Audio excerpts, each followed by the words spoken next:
धर्माबादमध्ये मतदानादरम्यान राडा झाला। तेलंगणातील मतदार येऊन बोगस मतदान करत असल्याचा आरोप यावेळेला करण्यात आला। बोगस मतदान केल्याच्या आरोपातून एक महिला आणि एका पुरुषाला मारहाण करण्यात आली आणि या घटनेनंतर पोलिसांनी सौम्य लाठीचार्ज केला।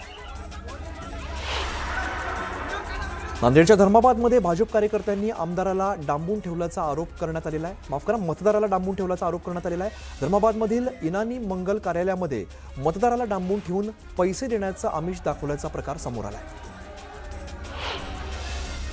धर्माबादच्या गोरोबा काका मंदिरामध्ये जवळपास 100 महिलांना नजरकैदेत ठेवण्यात आलेला आहे। प्रसादाच्या स्वरूपात 4000 रुपये मिळणार असल्याचं सांगत कब्बशीज निवडणूक चिन्ह असलेल्या लोकांनी डांबून ठेवल्याचा आरोप करण्यात आला। उपरगावमधील मतदान केंद्रावरती गोंधळ झाला। भाजप आणि राष्ट्रवादीच्या उमेदवारांमध्ये बाचाबाची झाली। मतदारांवरती उमेदवार प्रतिनिधी प्रभाव टाकत असल्याचा आरोप करत पोलिसांसमोरच 2 गटांमध्ये बाचाबाची झाली। गडिंग्लजमधील प्रभाग क्रमांक 3 मध्ये उमेदवार प्रतिनिधी मतदान केंद्रावरती जाण्यावरून गोंधळ झाला आणि यावेळेला पोलिसांनी हस्तक्षेप करत या जमावाला पांगवलं। भुसावळच्या प्रभाग क्रमांक 11 ब मधील अहिल्यादेवी कन्या विद्यालयातील मतदान केंद्रावर पोलीस आणि निवडणूक केंद्रावरील कर्मचाऱ्यांमध्ये शाब्दिक चकमक झाली। मतदान केंद्रावरती येणाऱ्या वाहनाला अडवल्यामुळे वाद झाला। अंबरनाथच्या ग्रीन सिटी प्रभाग क्रमांक 29 मध्ये गोंधळ झाला। ईव्हीएम मशीन आणणाऱ्या कर्मचाऱ्याकडेच बोगस आय कार्ड असल्याचा आरोप उमेदवारांनी केलेला, त्यामुळे त्यांनी आक्षेप घेतला। फलटणमध्ये नगराध्यक्ष पदासाठी शिवसेनेकडून अनिकेत राजे नाईक निंबाळकर तर भाजपाकडून माजी खासदार रणजित नाईक निंबाळकर यांचे बंधू समशेर सिंह नाईक निंबाळकर या दोघांमध्ये थेट लढत पार पडते। त्यामुळे आता रामराजे नाईक निंबाळकर आणि रणजित नाईक निंबाळकर यांची प्रतिष्ठा पणाला लागली आहे। अंबरनाथच्या पालेगाव परिसरात जेपी हार्मोनियम सोसायटीतील पैसे वाटप केला जात असल्याचा आरोप राष्ट्रवादी अजित पवार गटाच्या कार्यकर्त्यांनी केला आहे। त्यानंतर भरारी पथकाने येऊन हे पैसे ताब्यात घेतले असून आता सध्या त्याची चौकशी सुरू आहे। अंबरनाथमधील कोहसगाव या ठिकाणी मतदान केंद्रांवरती मोठ्या संख्येने महिला आणि पुरुष जमलेले होते। दरम्यान बाहेरून लोक बोगस मतदान करण्यासाठी आणले असल्याचा आरोप काँग्रेस कार्यकर्त्यांनी केला आहे। मतदान केंद्रावरती कार्यकर्त्यांनी गोंधळ घातला। दरम्यान 200 संशयित महिलांना अंबरनाथ पश्चिम पोलिसांनी ताब्यात घेतलंय। या महिलांना भिवंडीतून आल्याचा त्यांच्यावरती आरोप करण्यात आला आहे। अंबरनाथच्या मातोश्रीनगर परिसरात पैसे वाटपाच्या आरोपावरून गोंधळ झाला आणि यावेळेला जमावाला नियंत्रित करण्यासाठी पोलिसांनी लाठीचार्ज केला। चिखलौलीत मतदान केंद्रावरती गोंधळ झाला। ईव्हीएममध्ये छेडछाड केल्याचा आरोप करत शिवसेनेच्या कार्यकर्त्यांनी गोंधळ घातला, त्यामुळे काही काळ तणावाचं वातावरण निर्माण झालं। वाशिम नगरपालिका निवडणुकीत भाजपाच्या नगरसेवक पदाच्या उमेदवाराकडून ठाकरेंच्या शिवसेनेच्या उमेदवाराला मारहाण करत जीवे मारण्याची धमकी देण्यात आली आणि यानंतर दोन्ही गट हे आमने-सामने आले। वाशिमच्या लाखाळा परिसरात ही घटना घडली। सिन्नरच्या प्रभाग क्रमांक 2 मधील मतदान केंद्रावरून बोगस मतदाराला पकडण्यात आलेला आहे। बनावट आधार कार्ड बनवून मतदानासाठी आलेला बोगस मतदाराला पोलिसांनी ताब्यात घेतलाय। अंबरनाथ शहरात अजून सुद्धा राजकीय पक्षांचे बॅनर तसेच आहेत। निवडणूक विभागाने बॅनरकडे दुर्लक्ष केलेलं असून आचारसंहिता लागून ते बॅनर काढण्यात आलेले नाहीये।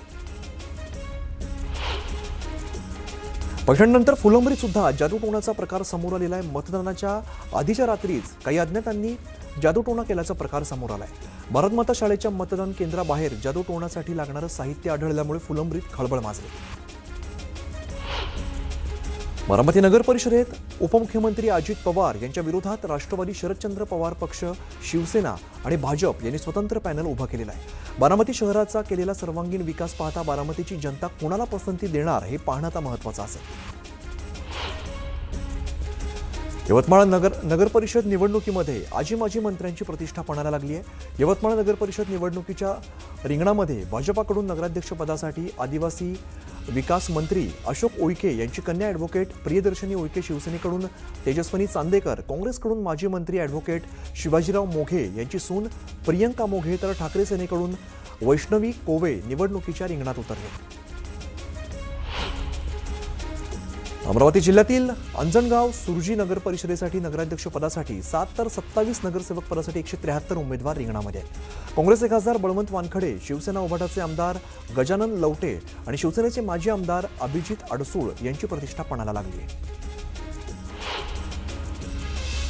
रत्नागिरी नगर परिषदेत 2 नगरसेवक पदासाठी भाजपाकडून राजू तोडणकर आणि मानसी करमरकर हे 2 उमेदवार निवडणुकीच्या रिंगणात आहेत. तर शिवसेना उभाटाकडून राजाराम रहाटे आणि श्वेता कोरगावकर निवडणुकीच्या रिंगणामध्ये उतरले. दरम्यान आता मतदार कोणाच्या पारड्यामध्ये कौल टाकतात हे पाहणं महत्त्वाचं असेल. भाजपाच्या जालना महापालिका निवडणुकीसाठी इच्छुक असणाऱ्या उमेदवारांच्या मुलाखती घेतल्या जाणार आहेत. प्रत्येक वॉर्डातून 5 इच्छुकांची नावं वरिष्ठ पातळीवरती पाठवली जाणार असल्याची माहिती रावसाहेब दानवेंनी दिली आहे. जालन्यामध्ये पहिला महापौर भाजपाचा होणार असल्याचा विश्वास त्यांनी व्यक्त केला आहे. सोलापूर जिल्ह्यातील 12ही नगर परिषद निवडणुकीमध्ये भाजप उमेदवार विजयी होणार असल्याचा विश्वास जयकुमार गोरेंनी व्यक्त केला आहे. उद्याच्या निकालात 1-2 ठिकाणी सोडलं तर सगळ्याच ठिकाणी भाजपाचा नगराध्यक्ष निवडून येणार असल्याचा दावा गोरेंनी केला आहे. भुसावळ इथल्या प्रभाग क्रमांक 11 ब मधील अहिल्यादेवी कन्या महाविद्यालयातील मतदान केंद्रावर वस्त्रोद्योग मंत्री संजय सावकार यांनी मतदान केलं. सपत्नीक मतदानाचा हक्क बजावत राज्यातील नगर परिषदांवरती कमळ फुलेल असा विश्वास त्यांनी व्यक्त केला आहे. बीड नगर परिषदेच्या मतदानादरम्यान योगेश क्षीरसागर मतदान प्रक्रियेवरती लक्ष ठेवत मतदान केंद्रांवरती तळ ठोकून बसलेले होते. यावेळेला योगेश क्षीरसागरांनी विजयाचा विश्वास व्यक्त केला. माजी खासदार रामदास तडस यांनी वर्ध्याच्या देवळीतील प्राथमिक शाळा क्रमांक 2 मध्ये सपत्नीक मतदानाचा हक्क बजावला. रामदास तडस यांच्या पत्नी शोभा तडस यांनी देवळी नगर परिषदेच्या नगराध्यक्षपदाच्या त्या उमेदवार आहेत. जळगाव जिल्ह्यातील पाचोरा, भडगाव, धरणगाव, चोपडा, मुक्ताईनगर आणि नशिराबाद या ठिकाणी भाजपाला प्रचंड मोठं बहुमत मिळेल असा विश्वास गुलाबराव पाटलांनी व्यक्त केला आहे. महसूल मंत्री चंद्रशेखर बावनकुळेंच्या घरासमोर मतमोजणीपूर्वीच विजयाचा विश्वास व्यक्त करणारं होर्डिंग लागलेलं आहे. नगर परिषद आणि नगरपंचायत निवडणुकीत विजयाचा विश्वास दाखवणारं होर्डिंग लागल्यामुळे या बॅनरची जोरदार चर्चा होते. मुलताबांच्या आमिषाला बळी पडू नका, रवींद्र चव्हाण तुमच्या पाठीशी कायम उभा आहे असं म्हणत रवींद्र चव्हाणांनी कमळालाच मतदान करा असं आवाहन केलंय. ओळखीच्या नेत्यासाठी नाही तर विकासासाठी मतदान करा असंही रवींद्र चव्हाण म्हणाले. छत्रपती संभाजीनगरमध्ये महायुतीच्या बैठकीचं आयोजन करण्यात आलेलं होतं. बैठकीत जागा वाटपाबाबत चर्चा करण्यात आली आहे. 22 तारखेपर्यंत युती होण्याच्या उद्देशाने पावलं टाकल्याचं संजय शिरसाट यांनी म्हटलंय. तर उद्या आणखीन एक बैठक होणार असल्याचे त्यांनी सांगितलंय. महाराष्ट्रात काँग्रेसला नेतृत्व राहिलेलं नसल्याचं म्हणत उदय सामंतांनी टीका केली आहे. प्रदेशाध्यक्ष कमकुवत आहेत हे विजय वडेट्टीवार यांना कळून चुकल्याचंही ते म्हणाले. मंगळवेढा नगरपालिका निवडणुकीमध्ये दोन्ही पक्षांकडून पैसे वाटप झाले असा आरोप शरद पवारांच्या राष्ट्रवादीचे माजी मंत्री लक्ष्मणराव ढोबळे यांनी केलेला आहे. त्यांच्या आरोपानंतर थेट लक्ष्मणराव ढोबळे यांच्यासमोरच पैसे वाटप होत असल्याचा एक व्हिडिओ व्हायरल झाला आहे. महाबळेश्वरच्या प्रभाग क्रमांक 3 मधील ईव्हीएम मशीन बंद पडल्यामुळे मोठा गोंधळ झाला. अर्धा तास मशीन बंद पडलेलं होतं.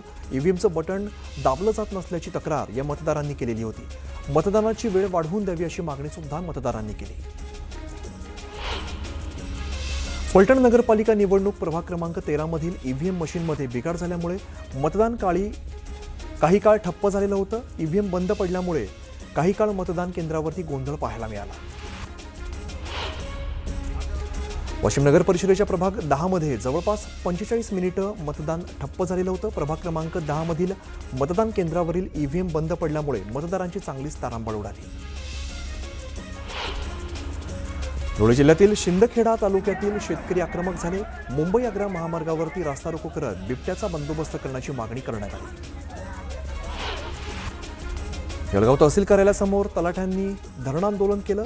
अमळनेर आणि जळगावच्या पिंपराळा परिसरात मंडल अधिकारी तसंच तलाठी यांच्यावरती जीवघेणा हल्ला झाला.